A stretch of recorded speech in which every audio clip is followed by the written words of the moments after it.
আজ আপনারা শুনছেন মিস্টেরিয়াস স্টোরি টেলারের উৎসব ভট্টাচার্যের লেখা হাঁদ। গল্পের বিভিন্ন চরিত্রে অভিনয় করেছেন মৌমিতা দে, বিশ্বজিৎ, পূজা ও সুকৃতি। তাহলে শুনতে থাকুন উৎসব ভট্টাচার্যের লেখা হাঁদ।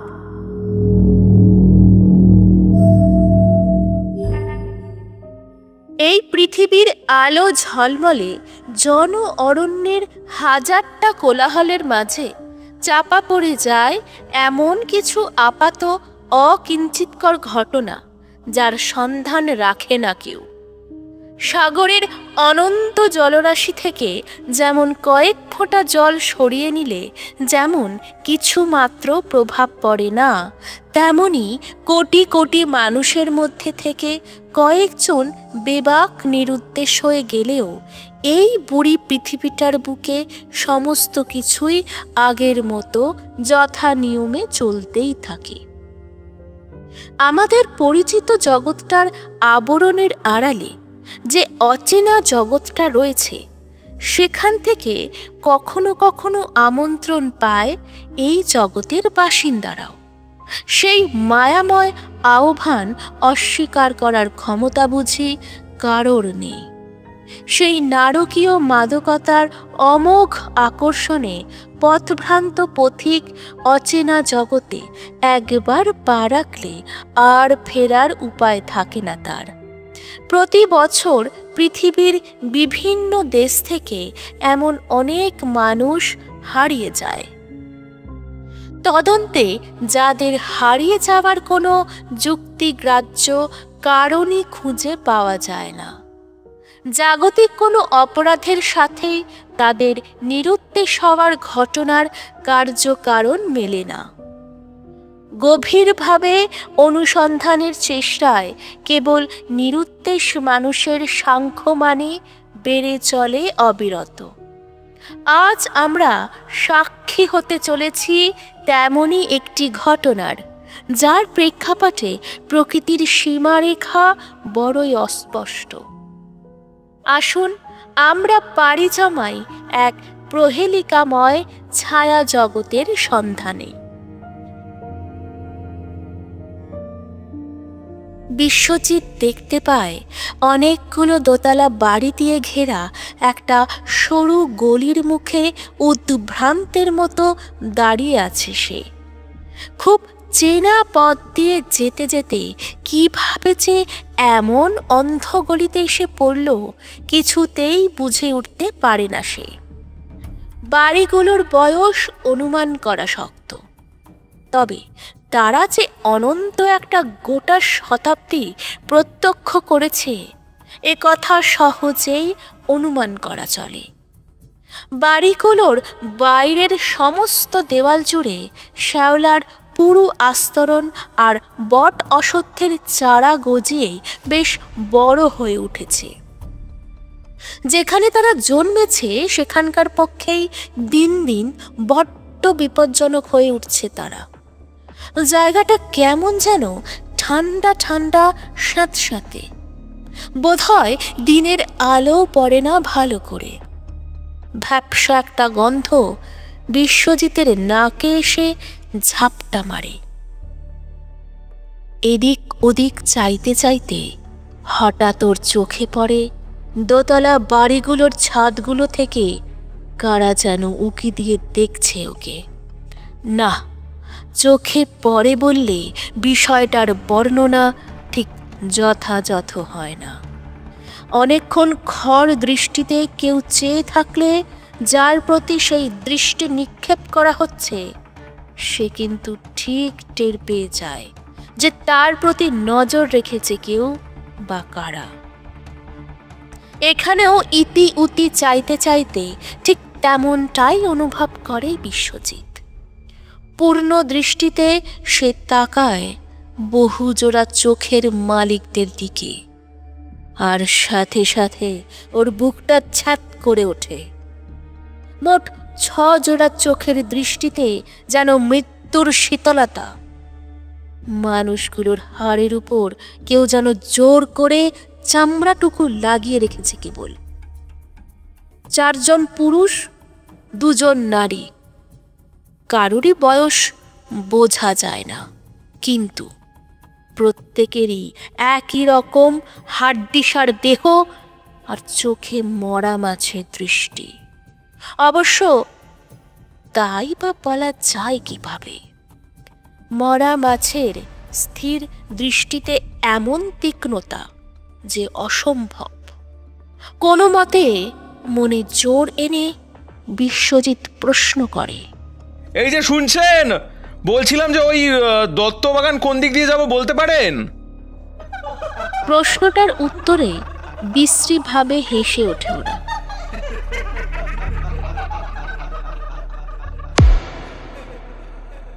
আর বিশ্বজিৎ আতঙ্কের সাথে দেখে ওদের মুখ গহ্বরের অতল অন্ধকার যেন পৃথিবীর সমস্ত আলো শুষে নিচ্ছে।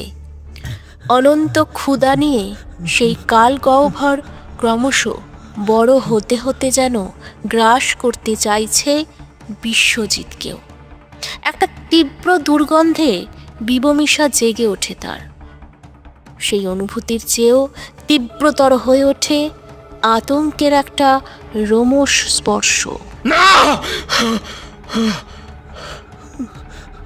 আর্তনাদ করে ওঠে বিশ্বজিৎ, আর ঘুমটা তখনই ভেঙে যায় ওর।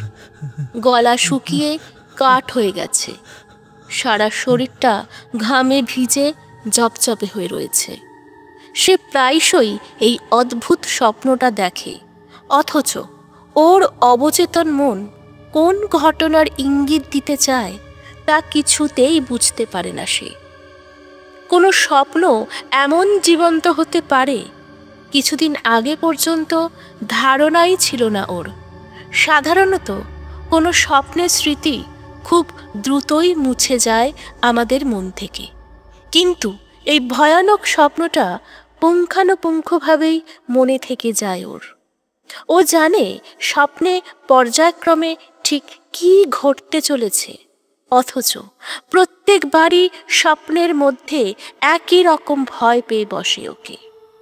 নফরগঞ্জে কলেজের কাছেই একটা মেস বাড়িতে থাকে বিশ্বজিৎ। কিছু কলেজের ছাত্র আর কিছু ব্যাচেলার চাকুরে মেস বাড়িটায় ভাড়া থাকে। প্রথম প্রথম এলাকাটা অচেনা ছিল বটে, আর অনেক গলিগুজি রয়েছে এলাকাটায়, তাই পথ হারানোর ভয় ছিল বইকি। তবে এতদিনে মোটামুটি চিনে গেছে সে। কিন্তু এখনো কি তার মনের গভীরে সেই পথ হারানোর ভয়টাই কাজ করে? আসলে কলেজে পড়ার শুরুর আগে পর্যন্ত সে একা একা বেশি দূরে কোথাও যায়নি কখনো, তাই পথ ঘাট চেনার ক্ষেত্রে তার প্রথম প্রথম বেশ খানিকটা জড়তা ছিল। ধীরে ধীরে সে সেটা কাটিয়ে উঠছে বটে, তবু হয়তো অবচেতনে সেই ভয়টা এখনো রয়ে গেছে ওর। কিন্তু সেটা হলেও স্বপ্নটা যে বড়ই অদ্ভুত তা অস্বীকার করা যায় না। বিশ্বজিতের কলেজের বন্ধুরা ওর মেসের আশেপাশে থাকে না, ওরা সবাই অন্যদিকে থাকে। কেউ কেউ আবার একটা স্টেশন পরে একটা মেস বাড়িতে একসাথে থাকে। আলাপ পরিচয় হওয়ার পর সেও ভেবেছিল ওদের সাথে একসাথে থাকবে, কারণ এই মেসটায় চাকুরিজীবীরাও থাকে। তাই মাঝে মধ্যে তাদের হই হল্লার জন্য পড়াশোনার পরিবেশ বিঘ্নিত হয়। কিন্তু বেশ কিছু টাকা অ্যাডভান্স করা হয়ে গেছে তার মেসের মালিককে, তাই বছর খানেকের আগে বাড়ি পাল্টানো সম্ভবও হচ্ছে না। একদিন বিশ্বজিতের দুটো ক্লাস অফ থাকায় তাড়াতাড়ি কলেজ শেষ হয়ে যাওয়ার পর মেসে ফেরার পথ ধরবে সে। এমন সময় একটি মেয়ে ওকে হাতছানি দিয়ে ডাকে। মেয়েটাকে ওর খুব চেনা চেনা মনে হয়, কিন্তু তাকে কোথায় দেখেছে ঠিক মনে করতে পারে না সে। ছোটবেলা থেকেই বিশ্বজিৎ বয়েজ স্কুলে পড়েছে, স্বভাবতভাবেই সেও একটু মুখচোরা লাজক প্রকৃতির। ফলস্বরূপ ওর বয়সী আর 5টা ছেলের সঙ্গে ওর কিছুটা পার্থক্য রয়েছে বইকি। যে কম বয়সী মেয়েদের সাথে কথা বলার ক্ষেত্রে ওর কিছুটা আড়ষ্টতা আছে। এদিকে মেয়েটি ওকে নিজেই ডেকেছে, কথা না বললে অভদ্রতা হবে। ধীর পায়ে সে এগিয়ে যায় মেয়েটির দিকে। বিশ্বজিৎ জানে না কেন, কিন্তু তার ক্রমাগত মনে হয় এই ঘটনাটা তার সাথে আগেও কখনো না কখনো ঘটেছে। কিন্তু কখন মনে পড়ছে না তো তার। সামান্য হেসে মেয়েটি কথা বলা শুরু করে। মেয়েটিকে বেশ দেখতে, হাসলে আরো সুন্দর দেখায় তাকে। এত সাবলীলভাবে সে কথা বলতে থাকে যেন সে বিশ্বজিতের কতদিনের চেনা। বিশ্বজিতের প্রাথমিক জড়তাও তাই খুব তাড়াতাড়ি কেটে যেতে থাকে। মেয়েটির নাম সোমলতা। ওর সাবজেক্ট আলাদা হলেও ও আসলে বিশ্বজিতের সাথেই পাশের ক্লাস করে।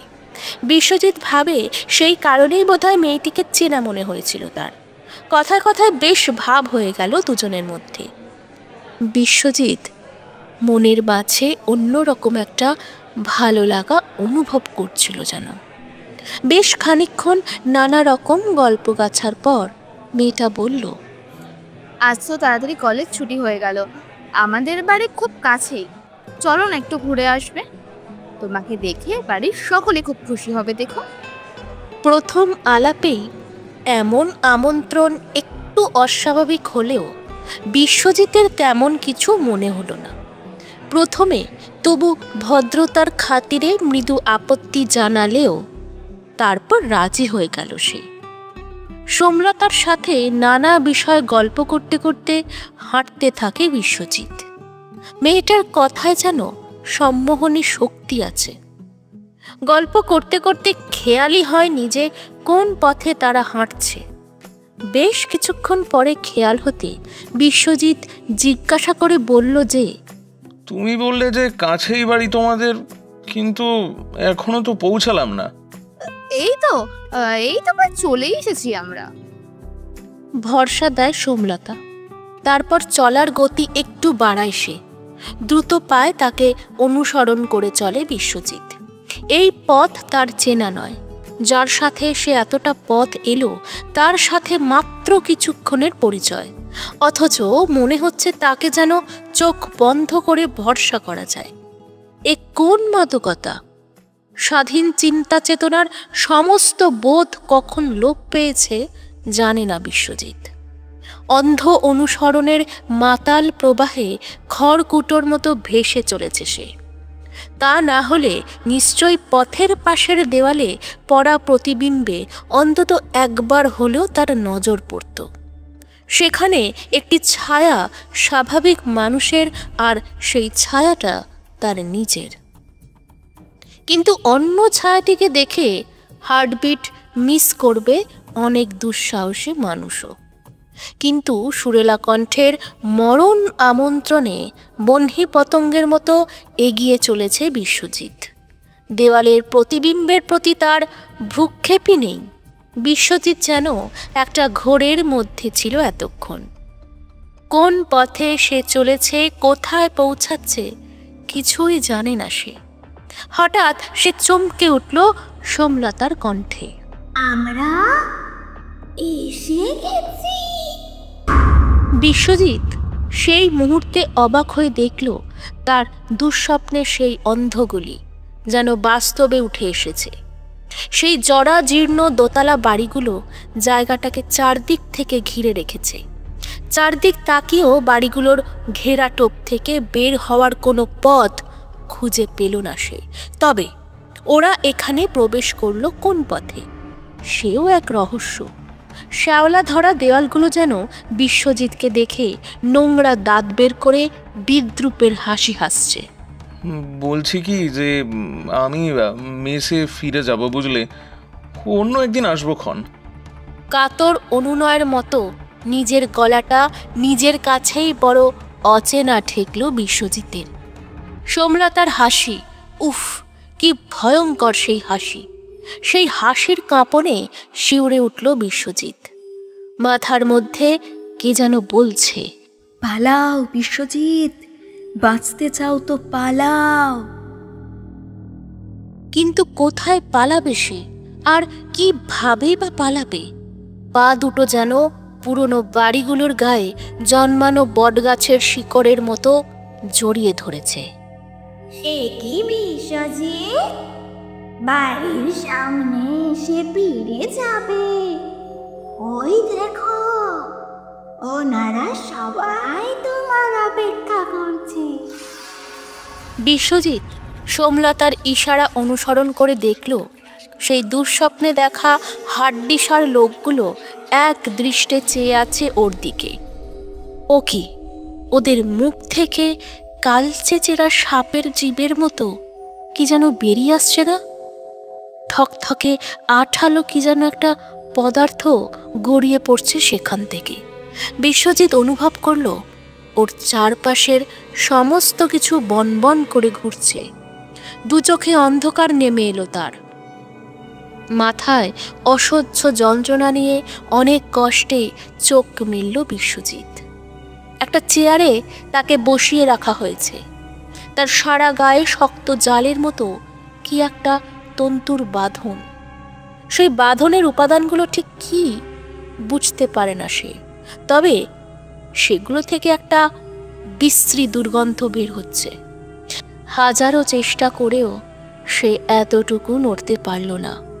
চারপাশটা দেখে যেটুকু বুঝতে পারল, ওই পুরনো বাড়িগুলোর কোনো একটার ভিতরেই সে রয়েছে। কতক্ষণ সময় পেরিয়ে গেছে তার কোনো হিসেবই নেই। ঘরটায় এখনো আলো আর আধার নিজেদের মধ্যেই সন্ধি করেছে, যদিও অন্ধকারের দাবি প্রবলতর। আলোর যোগান দিতে কয়েকটা মোমবাতি জ্বলছে কেবল, আর পিচের মতো আঠালো অন্ধকারে ঘরটার বাকি অংশগুলো জমাট বেঁধে রয়েছে। এমন নিরেট অন্ধকার জীবনে কখনো দেখেনি বিশ্বজিৎ। হঠাৎ বিশ্বজিৎ দেখতে পেল একটা মোমবাতি হাতে নিয়ে কে যেন এগিয়ে আসছে ওর দিকে। কে কে ওখানে? সোমলতা? এই আলো আধারের প্রহেলিকায় সে হয়ে উঠেছে আরো মোহময়ী। গাঢ় লাল ভেলভেটের রাজসিক পোশাকে তাকে অপূর্ব লাগছে। মুখে তার রহস্যের হাসি, কিন্তু মোমবাতির শিখার বিপরীতে দেওয়ালে ওটা কিসের প্রতিবিম্ব? ওহ, কি বিভৎস, কি ভয়ঙ্কর! একটা মানুষের আকারের মাকড়সা যেন 8 পায়ে এগিয়ে আসছে ওর দিকে। ঋণ ঋণে ঝিম ধরানো ঘুমপাড়ানি কণ্ঠে সোমলতা রূপী সেই বিভীষিকা বলে উঠল, বিশ্বজিৎ, তোমার খিদে পেয়েছে? আমার কিন্তু খুব খিদে পেয়েছে। বলেই তার হাতের মুঠোয় নড়তে থাকা কালো কালো কি যেন সব মুখে পুরে সশব্দে চিবোতে লাগলো সে। তার ঠোঁটের ফাঁক দিয়ে কে একটা বেরিয়ে আসছিল, আবার ঠেলে মুখে পুরে চিবোতে লাগলো সে। এটা কি? এটা তো একটা পোকা, জ্যান্ত পোকা খাচ্ছে ও। গাটা ঘিন ঘিন করে উঠল বিশ্বজিতের। ওর অভিব্যক্তি দেখে হেসে উঠে সেই ছদ্মবেশে বলল, এইতে কি আর খিদে মেটে? না না না না, ভালোই লাগে না এসব খেতে। কিন্তু কি উপায় কি বলো দেখি? একটা বড় শিকার পেতে যে সুদীর্ঘ অপেক্ষার প্রহর পেরোতে হয়। তর্জনী দিয়ে ইঙ্গিত করে সে। ওরাও তো আছে অপেক্ষায়, ওদেরও খুব খিদে পেয়েছে। বিশ্বজিতের মুখ দিয়ে কোনো অর্থবহ শব্দ বের হয় না, কেবল গো গো করে একটা গোঙানি বের হয়ে আসে।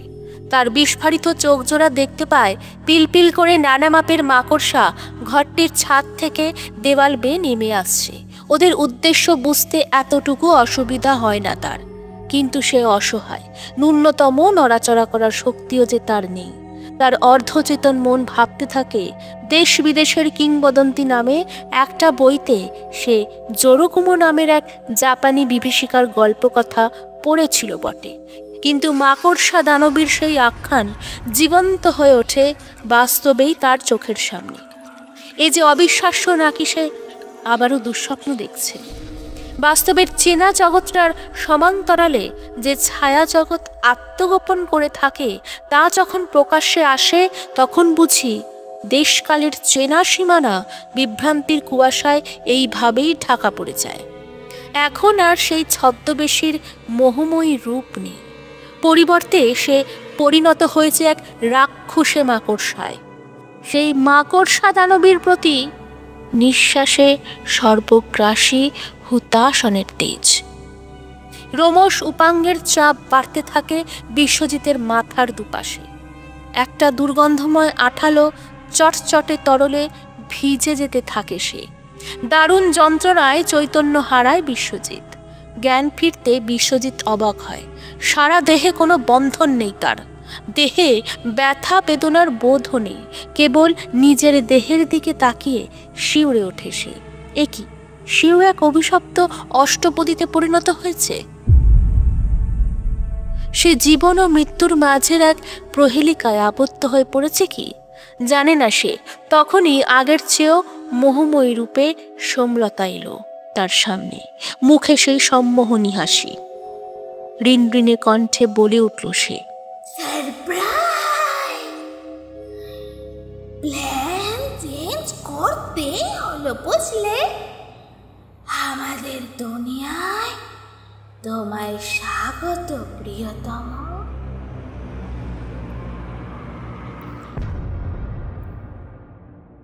বিশ্বজিৎ কিছু একটা বলতে যাচ্ছিল, কিন্তু সেই সুযোগ যে আর পেল না। সোমলতা গভীর আশ্লেষে তাকে জড়িয়ে ধরে উষ্ণ ভালোবাসায় ভরিয়ে তুলল। প্রেমের সুধারস আস্বাদনের আবেশে অচিরেই বিভোর হয়ে গেল সে। কিন্তু হায়, সেই স্বপ্নাতুর মুহূর্তরা দীর্ঘস্থায়ী হলো না। জগতের যে কোনো সুখ স্মৃতি যেমন একমুখী সময়ের অভিঘাতে ঘটনা মুহূর্ত থেকে অতি দ্রুতলয়ে কেবলই স্মৃতি হয়ে যায়, তেমনভাবেই সেই ভালোবাসার মুহূর্তরা উদাইর মতো বিদায় নিল। হঠাৎ দারুণ একটা ঝড় উঠল।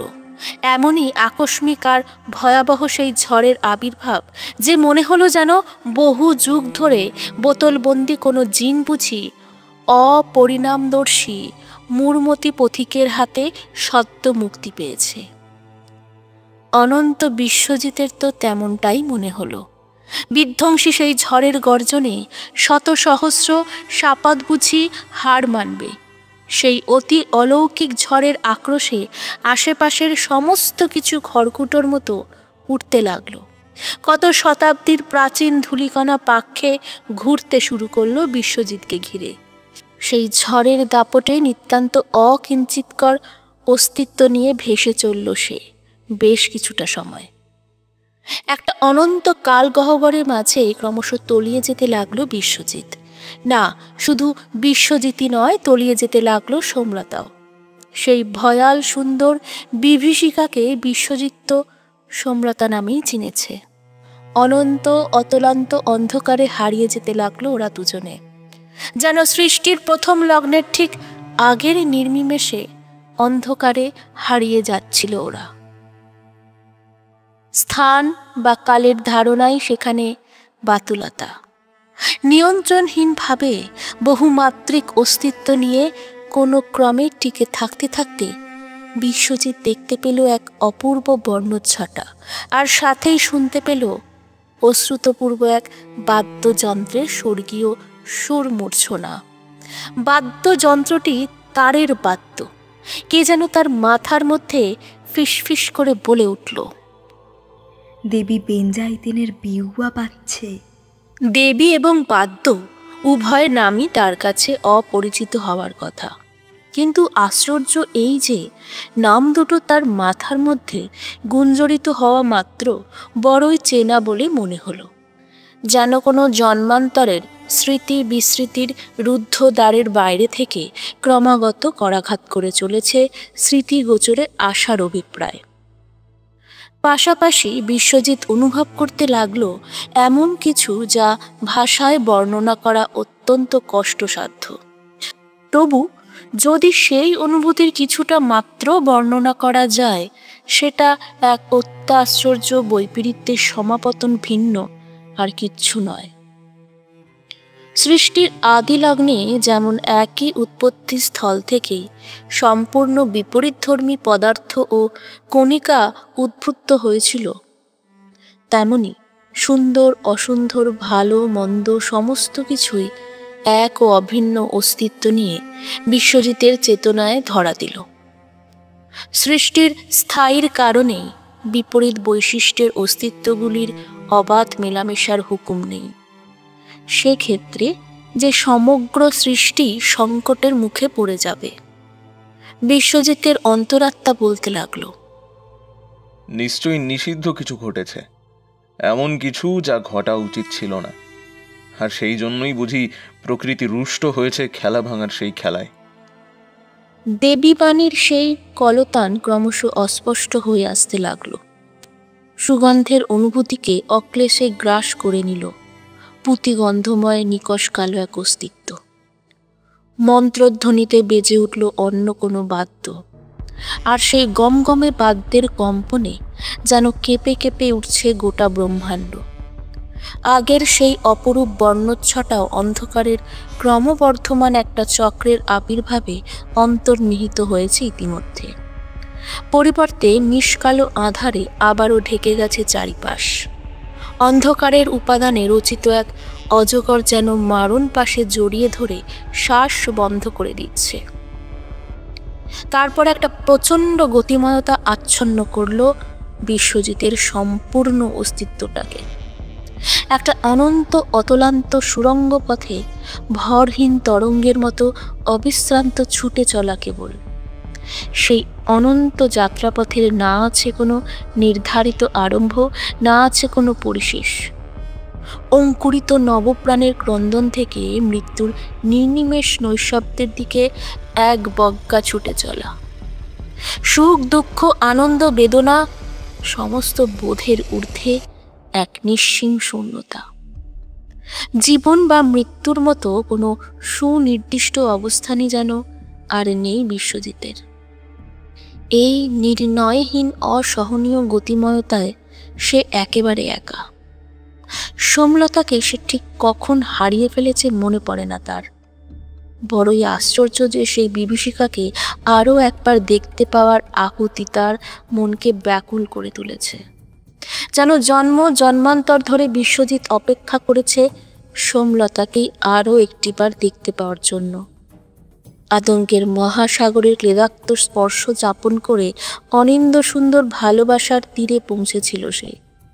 কিন্তু হায়রে নিষ্ঠুর নিয়তি, প্রেমের সমুদ্র তীরে যে বালির প্রাসাদ নির্মিত হচ্ছিল তা চোখের নিমিষেই ফেনিল কাল সমুদ্র গ্রাস করে নিল। সুগভীর অব্যক্ত বেদনা মহাবিশ্বের সমস্ত স্থান ও কালকে গ্রাস করে নিল। সেই অলৌকিক ঝড় পরবর্তী অভিজ্ঞতাকে মনুষ্যবদ্ধ ভাষায় প্রকাশ করা অত্যন্ত দুরূহ বিষয়। বিশ্বজিতের একসময় মনে হলো অতি দ্রুত লয়ে দিন রাত্রি পর্যায়ক্রমে কেটে যাচ্ছে, আবার ফিরে ফিরে আসছে। তারপর সে দেখতে পেল অনেকগুলো বালি খড়ি থেকে বালিকণা ঝরে পড়ছে সাহারা মরুভূমির ব্যাপকতায়। সেই বালির সমুদ্রে বিশ্বজিতের সমস্ত চেতনা যেন জীবন্ত সমাহিত হয়ে যাচ্ছিল।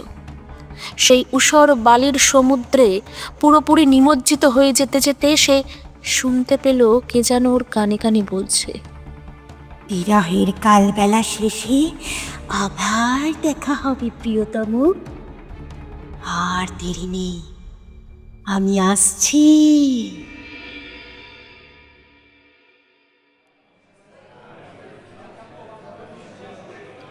আজ কলেজটা তাড়াতাড়ি ছুটি হয়ে গেল। আসলে শেষের দুটো ক্লাস অফ আছে আজ। সামনেই তো পরীক্ষা, মেসে ফিরেই পড়তে বসতে হবে। এইসব নানা রকম এলোমেলো কথা ভাবতে ভাবতে মেসে ফেরার পথ ধরবে বিশ্বজিৎ। হঠাৎই সে দেখতে পেল কলেজের বাইরে সে প্রায় একাই দাঁড়িয়ে রয়েছে এখন। সকলে কখন যে ফিরে গেছে খেয়াল করেনি সে। আরে সুন্দর দেখতে একটা মেয়ে তাকে হাত ছানি দিয়ে ডাকছে না? এই দৃশ্যটা বড্ড চেনা চেনা মনে হচ্ছে তার। আগেও যেন তার সাথে এমনটাই হয়েছে। কি এক অজানা আশঙ্কায় বুক কেঁপে ওঠে বিশ্বজিতের। তবুও সাময়িক জড়তা কাটিয়ে এগিয়ে যায় বিশ্বজিৎ। সেই অতিলৌকিক ঝড়ের প্রারম্ভে সকলের অলক্ষ্যে এক অতি প্রাচীন পুঁথির কিছু মায়াবী অক্ষর জ্বলজ্বল করে উঠেছিল। নিষিদ্ধ ও বিরল কিছু ঘটনা ঘটলে কখনো কখনো মানুষের চামড়ায় বাঁধাই করা সেই পুঁথিটিতে প্রাণ সঞ্চার হয়। দুর্বোধ্য ভাষায় লেখা সেই পুঁথির যে অংশটি জ্বলজ্বল করে উঠেছিল তার মনুষ্যবোধ্য তর্জমা অনেকটাই এইরকম। কোনো জোড়ো গুমরই ভালোবাসা বা সঙ্গী নির্বাচনের অধিকার নেই। সেই নিষিদ্ধ কাজ কখনো যদি সে করে, সে এবং তার প্রেমাস্পদ এক অনন্ত কালচক্রের ফাঁদে আবদ্ধ হয়ে পড়বে। সেই চক্রাকার আবর্তন থেকে মুক্তির কোনো পথ নেই। বিশ্ব ব্রহ্মাণ্ডের লয়ের আগে অবধি চলতেই থাকবে সেই চক্রে।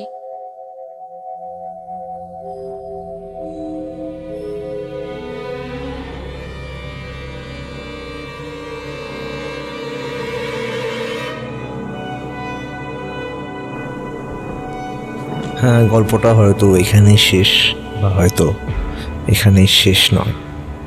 কিন্তু গল্পটি ভালো লাগলে চ্যানেলটিকে অবশ্যই সাবস্ক্রাইব করবেন, নোটিফিকেশন বেলটি অন করে নেবেন। মিস্টেরিয়াস স্টোরি টেলার, সব কিছু জানতে নেই, কিছু অজানায় থাক।